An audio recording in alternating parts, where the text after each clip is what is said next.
इस टॉपिक से तो हमारे क्वेश्चन सारे खत्म हो गए। नेक्स्ट जो पिछली क्लास से जो मैंने क्वेश्चंस कंसेप्ट दिए थे वहां से मैं एक क्वेश्चन करवा रहा हूँ, नोट करो।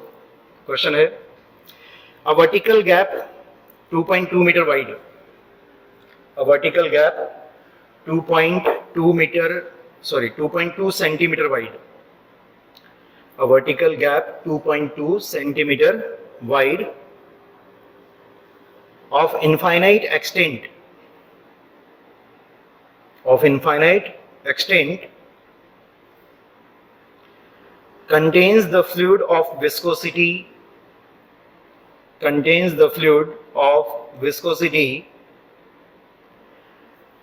2.0 Newton second per meter square. Contains a fluid of viscosity 2 Newton second per meter square. कौन सी विस्कोसिटी दी है ये? Dynamic viscosity. नाम से भी पता चल रहा था, सिर्फ विस्कोसिटी बोला था तो उसका मतलब डायनेमिक मानना होता है, और नाम से ज्यादा यूनिट से पहचान हो गया। अगर विस्कोसिटी बोला और उसके बाद में स्टोक्स बोल दिया या मीटर स्क्वायर पर सेकंड बोल दिया तो आप समझ जाना काइनेमेटिक विस्कोसिटी दी है ना।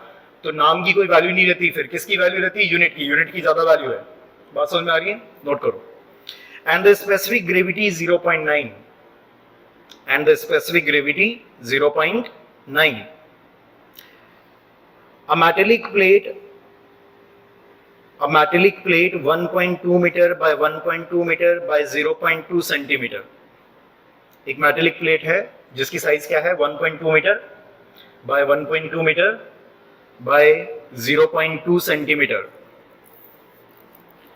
is to be lifted up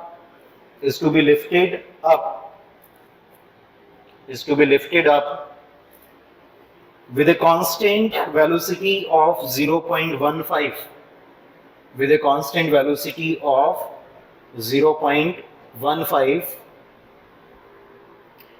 meter per second, with a constant velocity of 0.15 meter per second through the gap.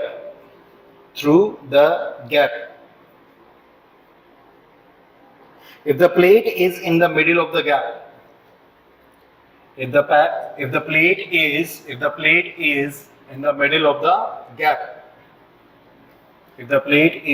middle of the gap, then find the force required.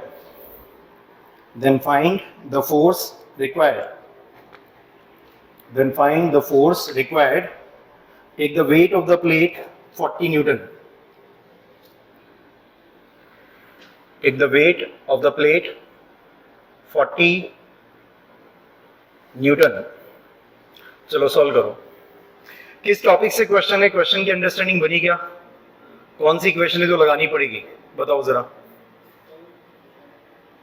Newtonian equation, यानी कि tau is equal to mu D U by D Y. Concept तो वो लगने वाला है, उसकी समझ आ गई कि आपकी तो क्यों लगेगा ये, है ना। अब आप फिगर सही से बनाओ, उसके बाद में जो भी फोर्सेस वहां पर आ रहे हो, क्योंकि वेट दिया हुआ है प्लेट का तो इसका मतलब ग्रेविटेशनल फोर्स आ रहा होगा, है ना। वेट दिया हुआ है तो वेट देने का पर्पस यही है कि ग्रेविटेशनल फोर्स आ रहा होगा। इतना हिंट तो मैंने आपको दे दिया, बाकी आप लोग काम करना शुरू करो। आप लोग अरेंजमेंट ध्यान से पढ़ो। उसने क्वेश्चन में वर्टिकल बोला है, हॉरिजॉन्टल नहीं बोला, है ना। ध्यान से पढ़ो, कहीं ना कहीं पे लिखा हुआ है, शुरुआत में लिखा हुआ है अ वर्टिकल गैप। और आप अगर फिगर ऐसे बनाते हो, किसी ने अगर फिगर ऐसे बनाया क्योंकि हमने ऐसे ही पढ़ा था इस चीज को, है ना, तो दिक्कत आ जाएगी। ये गैप 2.2 सेंटीमीटर का हॉरिजॉन्टल नहीं है, कैसा है? वर्टिकल है। तो आपको बनाना पड़ेगा कि जो गैप है वो इस तरीके से है, तभी तो ग्रेविटी एक्ट करेगी। अब पहले आपने मोशन स्टडी किया था हॉरिजॉन्टल डायरेक्शन में, ग्रेविटी लग रही थी वर्टिकल में, तो ग्रेविटेशनल फोर्स आया नहीं था इक्वेशन में, सिर्फ आपकी शेयर स्ट्रेस वाली इक्वेशन जो विस्कस फोर्स था बस वो आया था। ठीक है, अभी आपका अरेंजमेंट जो है वो ये वाला है। सब लोगों ने ये बनाया है कि पहली बात ही उसने ये की है वर्टिकल गैप। फिर भी यदि हम हॉरिजॉन्टल बनाते हैं ऐसे तो इसका मतलब आपने उस शब्द को पढ़ा ही नहीं ढंग से। ठीक है, हर एक चीज की वैल्यू है। 2.2 सेंटीमीटर का गैप है और यहाँ पर एक प्लेट है, और इस प्लेट को मैं ऐसे डाल देता हूँ, दिस इज द प्लेट, ये प्लेट है। सुनो मेरी बातों को ध्यान से। ये प्लेट, जब भी कोई प्लेट वगैरह लोगे या कोई भी चीज लोगे तो देखो ये ऐसा होगा कुछ, ये प्लेट ऐसे है, सामने से आपको क्या नजर आएगा? एक तो इसकी लंबाई नजर आएगी, दूसरा आपको क्या नजर आएगा? इसकी थिकनेस नजर आएगी, है ना। और इसके अलावा जो इसकी ये वाली साइड है ये नजर आई, ठीक है। तो ये वाली साइड आपको नजर नहीं आ रही है, ये तो आपका फ्रंट में नहीं आया है ना, लेकिन साइड व्यू देखोगे तो साइड व्यू ये है। क्वेश्चन के अंदर आपको ये क्या दिया है बताओ, साइज क्या दी है, 1.2 मीटर बाय 1.2 मीटर, लंबाई इसकी 1.2 मीटर है, चौड़ाई इसकी 1.2 मीटर है, और इसकी मोटाई कितनी है, एक और डायमेंशन दे रखी है, तो दैट इज 0.2 सेंटीमीटर है ना, 0.2 सेंटीमीटर। तो इसकी मोटाई दैट इज 0.2 सेंटीमीटर। इसका एरिया, अगर इसका एरिया निकालना हो तो 1.2 मीटर बाय 1.2, एरिया निकालना पड़ेगा क्या। जब आप शेयर स्ट्रेस लगाओगे तो शेयर स्ट्रेस कहां लगेगा, सोचो जरा, शेयर स्ट्रेस कहां लगता है, जहां लिक्विड कांटेक्ट में रहता है, टच में रहता है। मुझे बताओ ये गैप कितना दिया था क्वेश्चन में, 2.2 सेंटीमीटर है क्या, 2.2 सेंटीमीटर। तो मुझे बताओ 2.2 सेंटीमीटर में से 0.2 सेंटीमीटर इसका यदि ये थिकनेस चला गया तो बचा हुआ गैप कितना है, 1 सेंटीमीटर इस तरफ और 1 सेंटीमीटर इस तरफ, है ना, 1-1 सेंटीमीटर का दोनों तरफ गैप बचा। हाँ, जो इसका फाइनल आंसर है, फाइनल आंसर बताओ आप, फाइनल आंसर, टोटल आंसर गलत है। हो सकता है आपने कुछ ना कुछ छोड़ दिया है ना, क्योंकि मेरे पास में आंसर कुछ और लिखा हुआ है, मैं आपको बताता हूँ ना, सारे लोग इधर से ध्यान से समझते भी चलो, और आप जब तक देखोगे आपने क्या चीज को मिस कर दी, क्योंकि एक टर्म तो आ रही है आपकी, एक फोर्स तो आपका आ जाएगा जो आप बता रहे हो 86.4, इसके अलावा एक फोर्स और आएगा, and what is that force,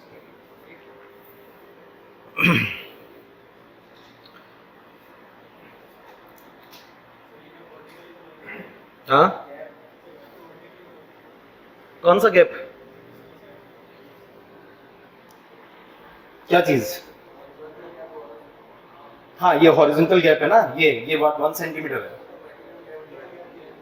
question के अंदर क्या बोला था आपसे, हाँ, अ vertical gap 2.2 centimetre wide, a vertical gap, this is the gap, कैसा है ये, वर्टिकल है हॉरिजॉन्टल है, this is the gap, vertical gap which is 2.2 centimetre wide. अंग्रेजी है थोड़ी सी, सुनो वापस से सुनो, सुनाऊंगा वापस। अब वर्टिकल गैप, ये वर्टिकल गैप है 2.2 सेंटीमीटर वाइड, यही लैंग्वेज है। हाँ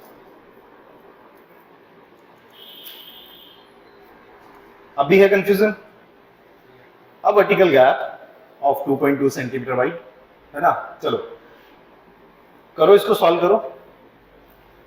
आपने भाई, आपने सुनो मेरी बात को, आपने क्या किया सुनो, आप जब सुनो गौरव, आपने जब आप अपना वेट यदि आप एयर पे करोगे, यानी कि यहाँ पे वेट मशीन लगा करके करोगे तो आपका वेट कुछ आएगा, लेकिन अगर वही वेट पानी के अंदर या किसी फ्लूइड के अंदर करोगे तो बॉयंसी लगता है।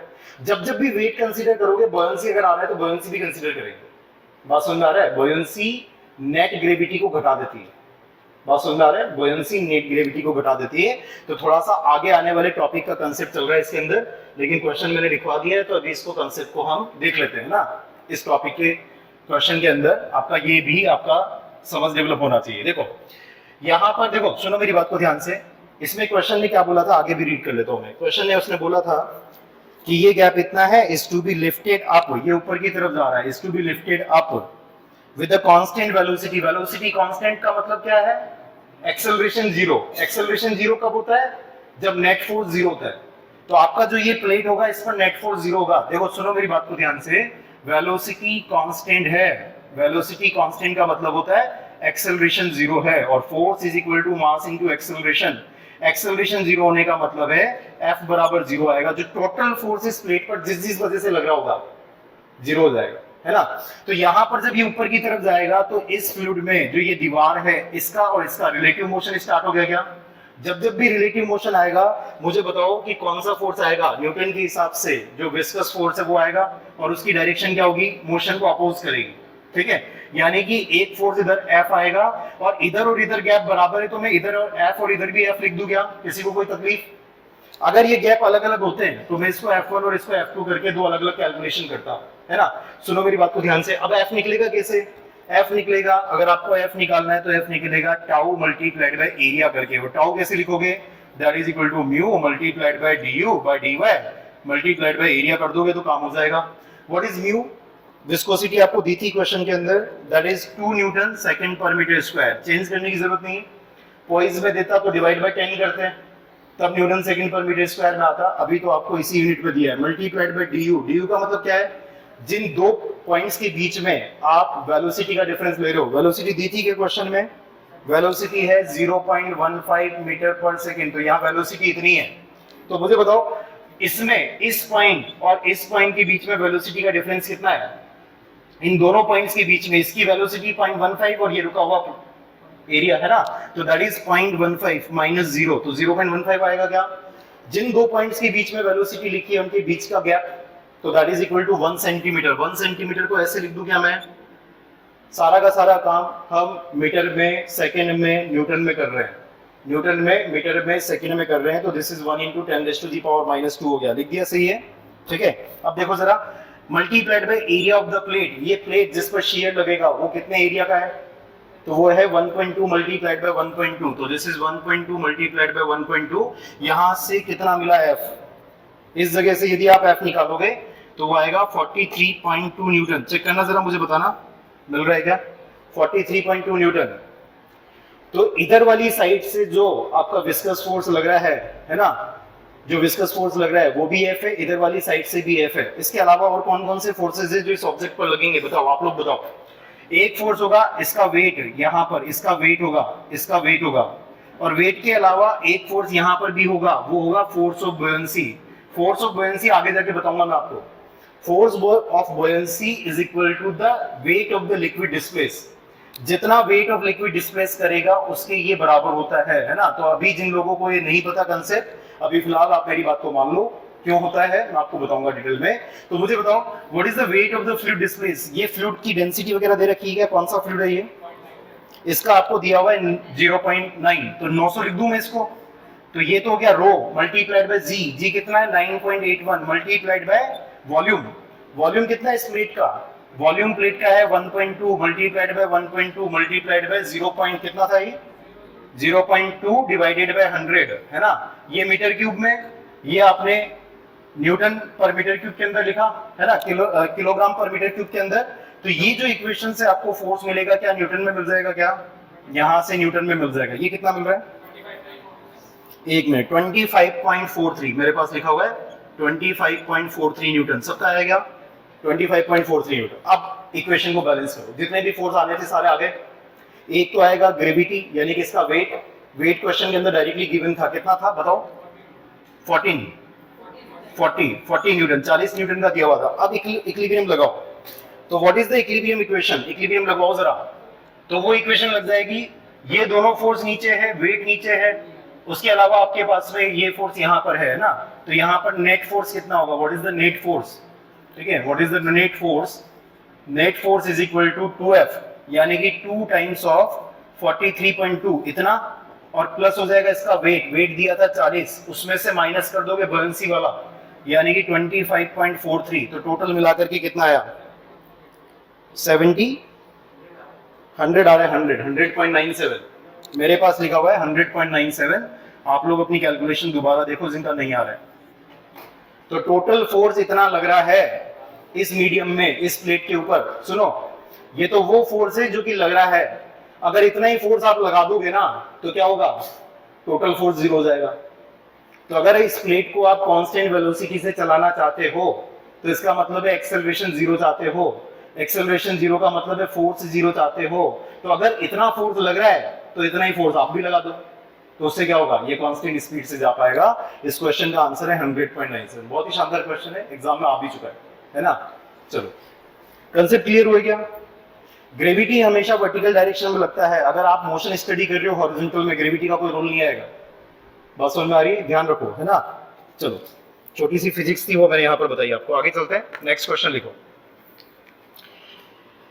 अगला क्वेश्चन लिखेंगे आप,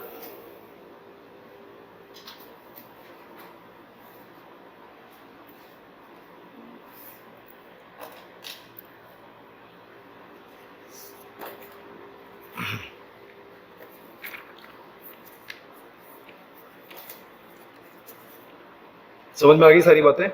अगला क्वेश्चन लिखो। नेक्स्ट क्वेश्चन है, the pressure outside the droplet of the water. Question है, the pressure outside the droplet of the water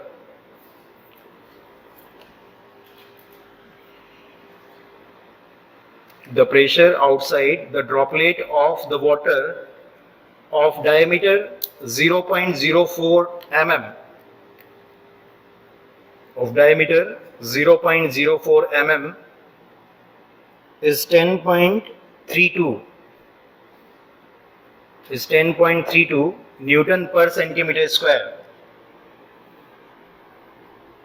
The pressure outside the droplet of water, कहाँ दिया है pressure outside the droplet of water, is 10.32 Newton per centimeter square. Bracket में लिखो atmospheric pressure. Basically ये atmospheric pressure है जो आपको बता रखा है उस जगह का.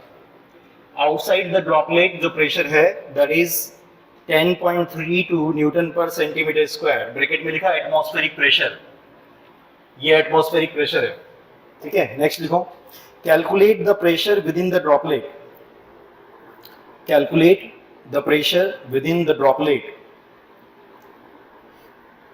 If the surface tension is given as, if the surface tension is given as, ठीक है, if the surface tension is given as, surface tension is given as 0.0725 Newton per meter. 0.0725 newton per metre of water. Water का surface tension दिया हुआ है तो आप लोग इस फिगर को भी याद कर लो.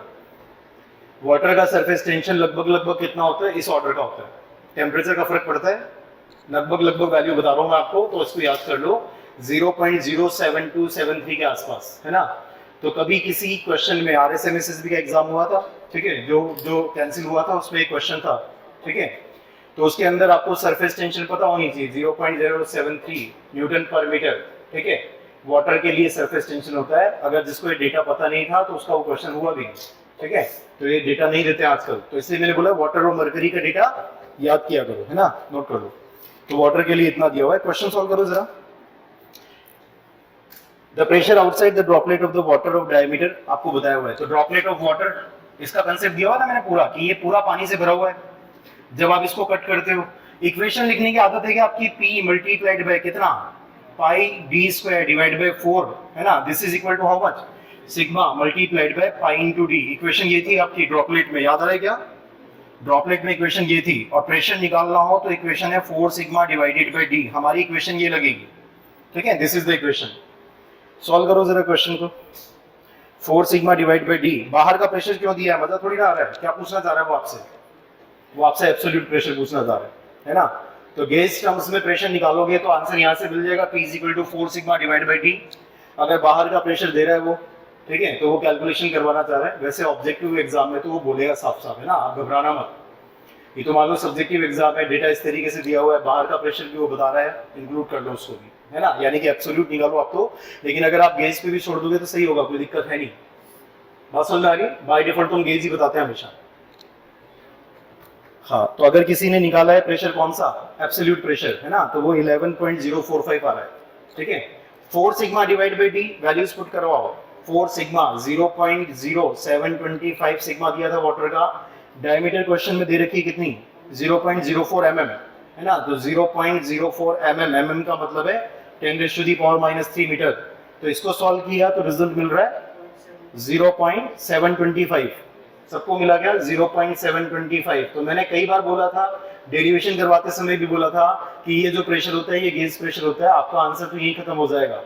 अगर मान लो ऑब्जेक्टिव क्वेश्चन आए, ठीक है, तो हो सकता है ये ऑप्शन में ना मिले, तो ऑप्शन में फिर किसको ढूंढोगे, एब्सोल्यूट प्रेशर को. तो एब्सोल्यूट प्रेशर यदि आप निकालोगे तो P एब्सोल्यूट कितना होगा, वो हो जाएगा gauge pressure plus atmospheric pressure. तो गेज प्रेशर 0.725 है, एटमॉस्फेरिक प्रेशर कितना दिया मैंने, 10.32. ऐड कर दो, आंसर आ गया 11.045. ठीक है, और किस यूनिट में है, न्यूटन पर सेंटीमीटर स्क्वायर. ठीक है, न्यूटन पर सेंटीमीटर स्क्वायर.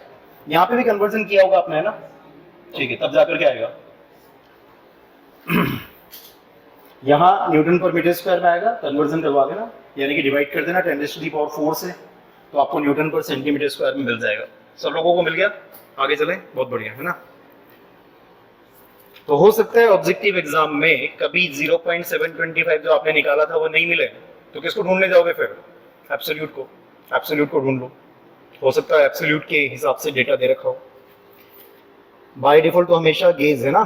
चलो अगला क्वेश्चन नोट करो, कैपिलरी राइज किस में होता था, वाटर में या मरकरी में, वाटर में, और कैपिलरी फॉल मरकरी में। कॉन्टेक्ट एंगल मरकरी का कितना, लगभग 128 डिग्री 130 डिग्री के आसपास है ना, वाटर के लिए कितना 0 डिग्री।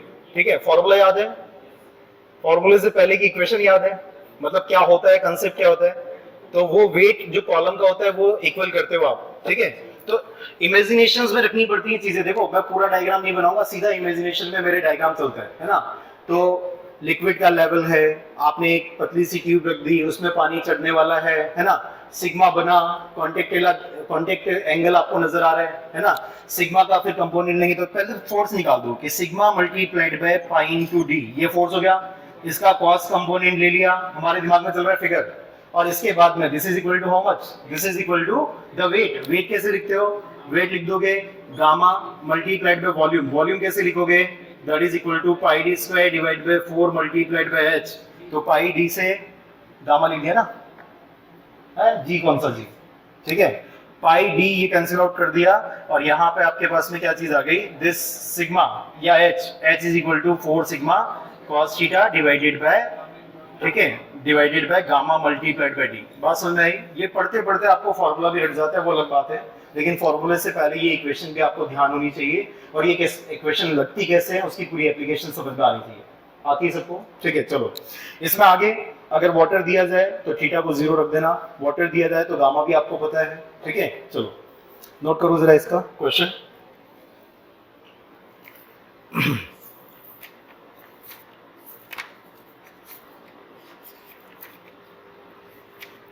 क्वेश्चन है,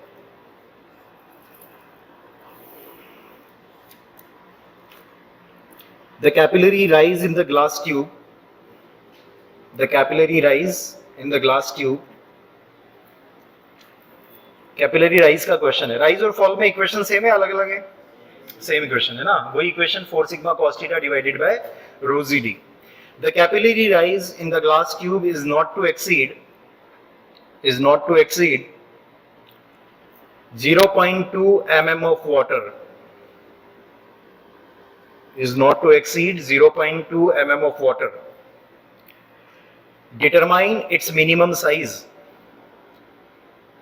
मिनिमा और मैक्सिमा हमेशा कैसे निकलता है, या तो इक्वेशन बनाओ, डिफरेंशिएट करो, या फिर इनइक्वालिटी इक्वेशन यूज करो, उससे मिनिमा मैक्सिमा का पता लग जाता है ना। नोट करो, determine its minimum size given that surface tension of water कितनी होती है बताओ, अभी बताई थी 0.0725 न्यूटन पर मीटर, सेम दे रखी है आपको, है ना, देख लो। Given that the surface tension for the water in contact with the air, air के साथ में, है ना, in contact with the air is 0.0725 newton per metre.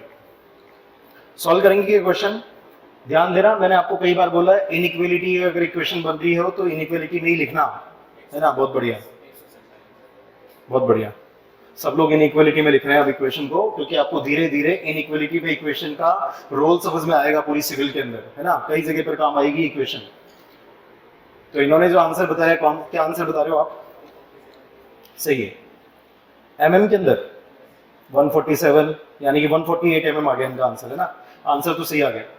आप लोग लिखते कैसे हो इक्वेशन को, ठीक है, वो बहुत मैटर करेगा, कहीं तो लिख ही नहीं रहे, है ना। देखो, The capillary rise in the glass tube is not to exceed, H बड़ा नहीं होना चाहिए, किससे, उसने बोला है not to exceed 0.2 mm of water, इसमें बोला हुआ है 0.2 mm of water, वाटर ही ले रहे हैं आप, कैपिलरी राइज का केस दिया हुआ है, तो 0.2 mm जो वाटर होगा वो 0.2 mm से ऊपर नहीं चढ़ना चाहिए, इसकी लिमिट दे रखी है ना।